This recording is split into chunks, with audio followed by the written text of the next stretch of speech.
Oh, no, no, no,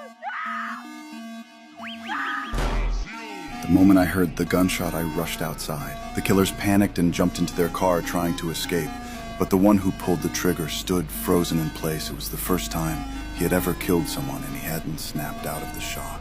I tackled him to the ground and yanked off his mask, but just then he kicked me hard in the face. As he tried to run, he slammed right into the police who had just arrived. He was arrested on the spot, but my daughter was lying in a pool of blood, completely still. I rushed her to the hospital. My wife arrived shortly after, both of us praying she would be okay.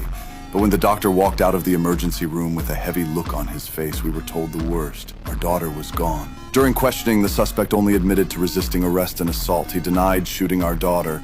Knowing there were no security cameras at the scene, the lawyer said that without solid evidence or witnesses, the most he'd get was 3 to 5 years, and with good behavior, maybe even less. I was furious, but on the day of the trial, I stood in court and said something that shocked everyone. Not sure I can confidently identify that man as the attacker. Are you absolutely sure that you cannot confidently point out the attacker? I'm 100% sure. What I did led the judge to dismiss the case and declare the killer not guilty. Soon after, he walked out of court arrogantly, his brother already waiting outside. Watching them together lit a fire in me. What they didn't know was that I had already made up my mind I was going to get justice myself.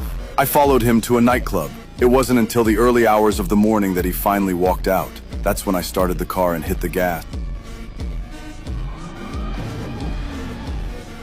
His legs were crushed and completely disabled. I stepped out calmly, holding a baseball bat. do this.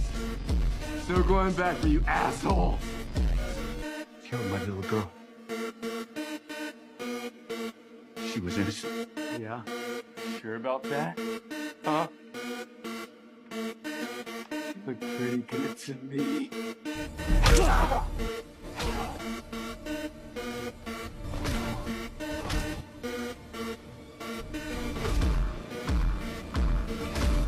I didn't leave until he was beaten to a bloody pulp. But my revenge had only just begun. I headed back to the garage first, using clean water to wash away all the bloodstains and destroy every piece of evidence. Then I walked into the house and faced my wife. Our once happy family had been torn apart by our daughter's death, and none of this could calm the fire burning inside me. When the other gang members returned and found their beaten colleague, the police quickly arrived at the scene to investigate. They showed up at my door the next day. I was ready for this. I deliberately put on a surprised expression and lied, claiming I had been home the entire time. Though my wife was puzzled, she couldn't possibly expose her own husband. The police found no leads and had to leave. Only then did my wife press me about where William had really gone last night. I became emotional, and my wife instantly figured out the answer. When the gang boss learned